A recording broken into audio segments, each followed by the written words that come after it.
آتش زن، دادا اور دل دادا، انشے سیریل، 49واں انشا، شارق علی۔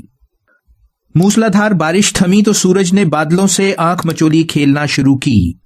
سیر کو نکلے تو راستے کے ایک جانب لہلہاتے کھیت اور دوسری طرف گنگناتی ندی کے کنارے بھیگے ہوئے درختوں کی قطار تھی۔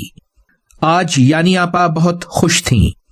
حقوق نسواں کا قانون جو پاس ہوا تھا، غصے کی چلچلاتی دھوپ تو اس دن نکلی تھی جب ٹی وی پر لہو رنگ درگاہ کے خطیب کے اکسانے پر سینکڑوں سر ڈھکے مرد اور نقاب پوش عورتوں کو لادینی کتابوں اور سی ڈی جلاتے دکھایا گیا تھا۔ میں نے یاد دلایا تو بولی، مجھے شدت پسندی ناپسند ہے ممدو۔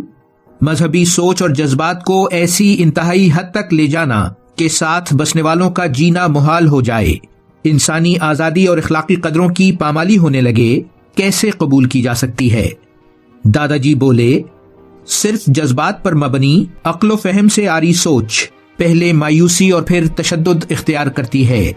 ہر دور میں شدت پسندی انسانی تباہی کا باعث بنی ہے اور ہماری آج کی دنیا کے لیے یہ ایک بڑا خطرہ ہے۔ میں تو کہوں گا کہ یہ ایک نوعیت کا فاشسٹ رویہ ہے جو منطقی لحاظ سے کمزور لیکن اقتدار کے خواہش مند گروہ اختیار کر لیتے ہیں۔ فیشزم کیا ہوتا ہے دادا جی؟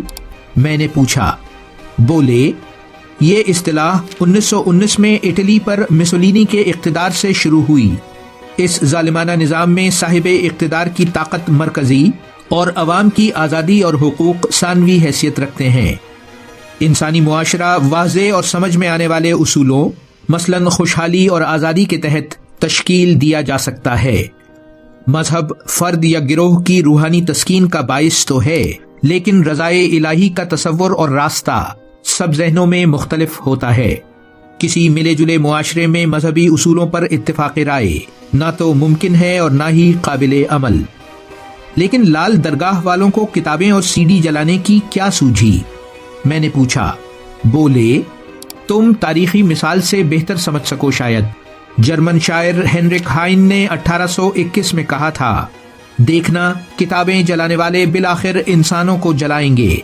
صرف 100 سال بعد 1933 میں ہٹلر نے ایسی تمام تحریروں کو ضبط کرنے اور جلا دینے کا حکم دیا تھا جو اس کے قومی سوشلسٹ ایجنڈے کے خلاف تھیں۔ جرمنی اور آسٹریا کے شہروں میں عوامی جلسے کیے گئے جن میں یہودی، کمیونسٹ، امن پسند، اشتراکی اور آزاد خیال ادیبوں کی کتابیں جلائی گئیں۔ برلن کے محلے اوپن پلیٹس میں فوجیوں اور طالب علموں کے جنونی جتھوں نے 20,000 کتابیں نظر آتش کی، جن میں Helen Keller, Ernest Hemingway, Karl Marx اور ایچ جی ویلز کی کتابیں شامل تھیں۔